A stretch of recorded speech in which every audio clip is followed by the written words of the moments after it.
Barkanmu da sake saduwa. A wannan ritsi mun san cewa Remitano Network ya ba da damar yadda mutane za su samu damar ƙaruwa da samun arziki a daidai lokacin da suke mining kuma a lokacin da suke amfani da shi ainihin application ɗinsu. Mun san da cewa da yawan mu mun tsira da tokens kala-kala, wani lokacin ta hanyar yin playing ɗin game, wani lokacin ta hanyar participating a wani project, wani lokacin ta hanyar ma bin wani promotion da wani link. Kai sau da dama ma mutane da yawa sun samu jarin da suka fara trading a yayin da suke mining ɗin Remitano. Tom, me kake tsammani bayan an yi launching ɗin RENEC da kake mining? Idan yau ka fara haɗuwa da ni a wannan channel ɗin, akwai buƙatar kai mun subscribing kuma kai liking kai kuma a danna ƙararrawa saboda samun ci gaba da update duk lokacin da na saki sabon bidiyo. Sannan mun sani Remitano a cikin tsarin project ɗin da suke yi na blockchain ɗinsu wadda za su mayar da native token da muke mining wato RENEC a matsayin currency of exchange. Muna so mu san cewa matakan nan da aka biyo su an biyo su ta hanyar amfani da tsare-tsare masu yawa. To a daidai wannan lokacin muna ta gamuwa da samun updates akan updates da dama, wasu muna kallon su a cikin app ɗin, wasu kuma muna jin su ta hanyar media ɗinsu da forum ɗinsu, wasu kuma sai dai iyakacin abin da ya shafi underlying architecture ɗin su ne suke saninsa. To wanda aka yi mafi kyau da kuma girma shine bayan an gama yin testnet ko kuma bayan an ga yadda testnet blockchain ɗin da kuma explorer ɗin suka yi performing da yadda mutane suka yi creating wallet da yadda transfer speed yake da sauransu.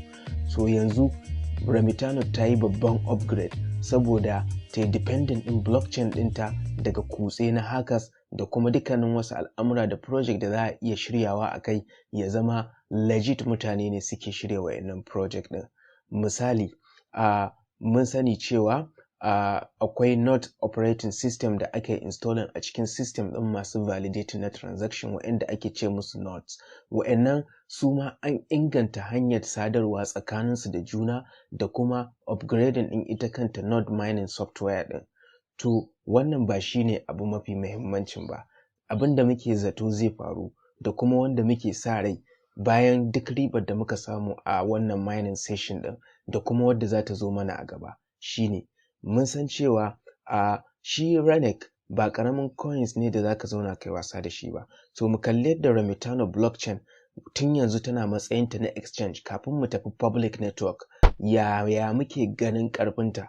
Mun san dai gwana ce gurin abin da ake kira escrow service, kuma sun yi promise mana cewa wannan blockchain ɗin tasu blockchain of blockchains ce, ma'ana ita kanta bridge ce tsakaninta da wasu blockchain ɗin habitually ko kuma a yanda aka saba.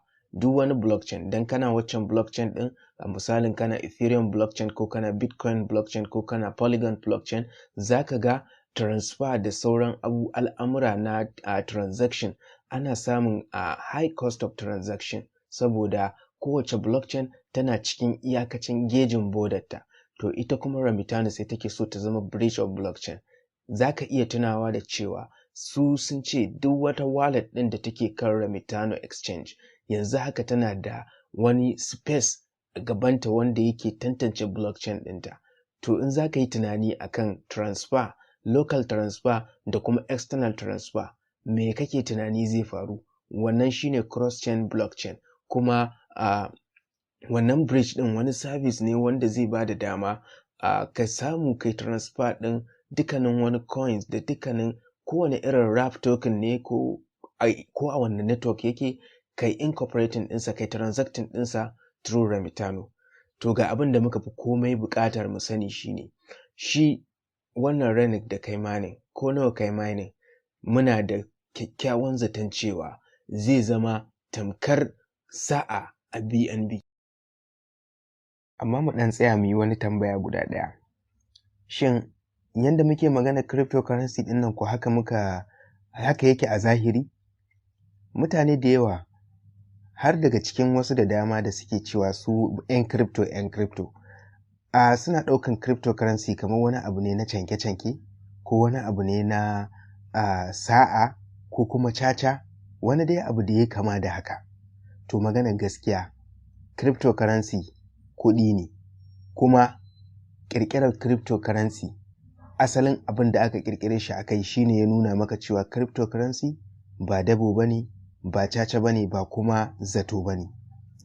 An samar da shi ne saboda mutum ya zamto yana da 'yancin mallakar abin da duk yake kashewa, sannan yana da 'yancin turawa da duk inda yake so ya tura da abin da yake kama da kuɗi zuwa kowace duniya.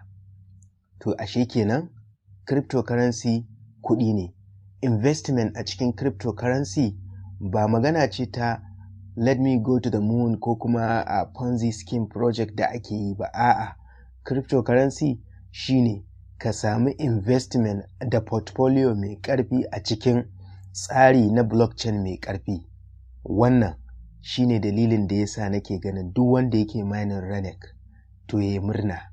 Sakamakon shi yanzu ya riƙi wani portfolio da zai iya cewa yana da crypto investment, wanda hakan zai ba shi damar shiga al'amura da za su samar da riba na abubuwan da ake iya yi da kuɗi. A dai cikin abubuwan da suka shafi tsari na cryptocurrency, bari mu koma elementary.